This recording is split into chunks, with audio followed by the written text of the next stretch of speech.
नमस्कार दोस्तों, स्वागत है आप सभी लोगों का मेरे चैनल के ऊपर। और बात करेंगे हम अभी फिलहाल पेटीएम के बारे में, क्योंकि बहुत इंपॉर्टेंट हो जाता है पेटीएम के अंदर बात करना, वो भी तब जब हम बात करते हैं इन्वेस्टमेंट की। लेकिन वीडियो शुरू करूं उससे पहले आप सभी लोगों से मेरी एक रिक्वेस्ट रहेगी, अगर अभी तक आप लोगों ने मेरे चैनल को सब्सक्राइब नहीं किया है तो प्लीज चैनल को जरूर सब्सक्राइब कर लीजिए। आप वीडियोस तो देखते हैं लेकिन आप चैनल को सब्सक्राइब नहीं करते हैं, तो प्लीज चैनल को जरूर सब्सक्राइब कर लीजिए। आज अगेन जब पेटीएम का शेयर सुबह मार्केट में ओपन हुआ तो अगेन वो लोअर सर्किट के ऊपर ओपन होता है। 10% का लोअर सर्किट हमें मॉर्निंग के अंदर देखने को मिला।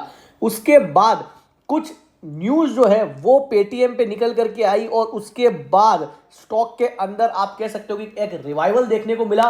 स्टॉक जो है वो सर्किट से ओपन होता है और ऊपर की तरफ दौड़ लगाना शुरू करता है और 473 रुपए का हाई आज ये लगा देता है। अभी जब मैं ये वीडियो बना रहा हूं तब भी स्टॉक जो है वो लगभग 4.25% के आसपास की तेजी दिखा रहा है। तो इसका क्या मतलब है? क्या पेटीएम में कुछ सही होते हुए हमें दिखाई दे रहा है या हमें और इसमें पैसा लगाना चाहिए लोअर लेवल पे? यही हम लोग अभी बात करने वाले हैं। देखिए दोस्तों, जब से कंपनी अपना आईपीओ लेकर के आई है तब से ही इन्वेस्टर के लिए ये शेयर बहुत भारी रहा है। 2150 रुपए की भारी भरकम वैल्यूएशन पे कंपनी ने अपना आईपीओ लॉन्च किया। तब से ही कंपनी को लगातार क्रिटिसाइज किया जा रहा था कि आखिर आपके पास ऐसा क्या है जो आप इतनी हाई वैल्यूएशंस मांग रहे हैं। उस समय भी काफी रिटेल इन्वेस्टर ने बढ़ चढ़ के आईपीओ अप्लाई किया था और उन्हें अलॉटमेंट भी मिला था और उसके बाद उन लोगों का पैसा जो है वो इस भारी भरकम वैल्यूएशन के ऊपर फंस चुका था। उसके बाद स्टॉक जो है वो रेगुलर ट्रेड करते धीरे धीरे ऊपर लेवल से नीचे आता गया और काफी गिरावट जो है वो हमें पेटीएम के शेयर के अंदर देखने को मिली और स्टॉक 500 रुपए के आसपास आ करके और फिर हल्का रिकवर होता है। अगेन सब कुछ प्रॉपर हो रहा था और अचानक से रिजर्व बैंक ऑफ इंडिया की साइड से जो एक्शन हमें पेटीएम के ऊपर देखने को मिला, उसके बाद तो मानो पेटीएम की जैसे कमर ही टूट गई। पेटीएम की पेरेंट कंपनी 197 कम्युनिकेशन के शेयर के ऊपर लगातार 2 दिन तक 20% के लोअर सर्किट और उसके बाद जब बीएसई ने इस प्राइस बैंड को रिवाइज किया तो 10% का लोअर सर्किट हमें वहां पर देखने को मिला। आज के दिन भी 10% का लोअर सर्किट लगा,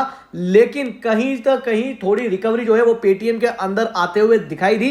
कुछ खबरें सामने आई। भारी भरकम गिरावट के बाद में पेटीएम के अंदर कुछ ब्लॉक डील होती हुई दिखाई दी, जिसके अंदर 68.25 लाख शेयरों का सौदा होता हुआ हमें दिखाई दिया। लगभग इसकी टोटल वैल्यू एस्टिमेटेड कॉस्ट आ रही है 270 करोड़ की।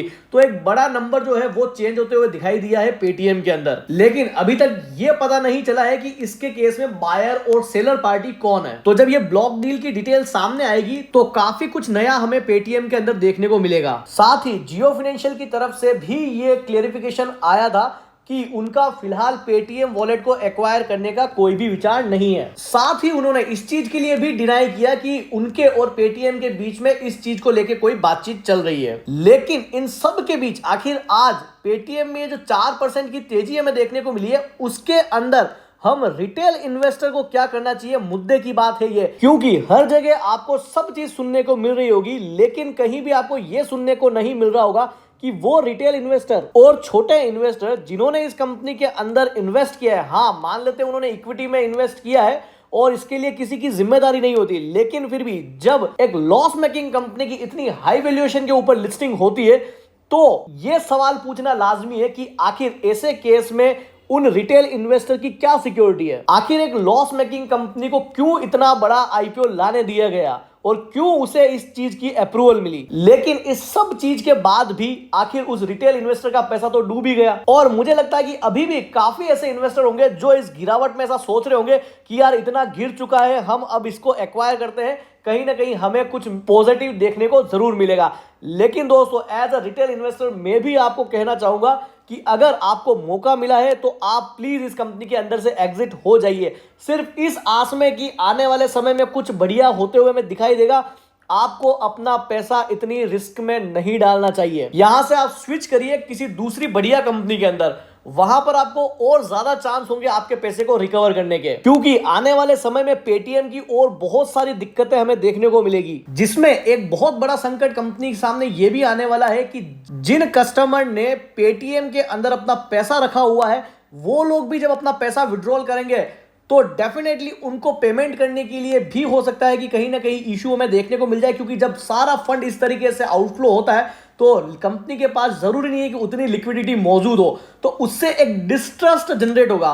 लोगों के अंदर एक ट्रस्ट का जो फैक्टर है उसमें कहीं ना कहीं ब्रीच देखने को मिलेगा, और किसी भी कंपनी के लिए वो जो ट्रस्ट होता है वो बहुत ज्यादा जरूरी होता है, क्योंकि अगर कहीं इतना बड़ा जो ट्रस्ट इन्होंने बनाया हुआ है अगर वो ब्रीच हमें देखने को मिलता है तो और ज्यादा पैनिक क्रिएट होता हुआ दिखाई देगा, और उन सब की वजह से एक ओवरऑल और बड़ी सिचुएशन क्राइसिस जो है वो हमें देखने को मिलेगी पेटीएम के अंदर। तो आज फिलहाल अभी स्टॉक सर्किट पे नहीं है। अगर आप लोगों को लगता है कि हमें एग्जिट हो जाना चाहिए तो प्लीज इस लॉस के फैक्टर को आप साइड में रखिए और अपनी जितनी कैपिटल आप बचा पा रहे हैं वो बचाइए, ताकि आप किसी दूसरे स्टॉक के अंदर पैसा लगा करके वहां से इस पैसे को रिकवर कर सके। अगर आपकी बेसिक कैपिटल भी डूब जाएगी तो हो सकता है कि जो रिकवरी के चांस है वो भी खत्म हो जाए, क्योंकि आप देखिए दोस्तों यस बैंक सेम सिचुएशन कुछ इसी तरीके की उसमें भी हमें देखने को मिली थी। आरबीआई की तरफ से सेक्शन 35A का इस्तेमाल करके यस बैंक में भी काफी कुछ चेंजेस करे गए और काफी कुछ स्टेप्स लिए गए।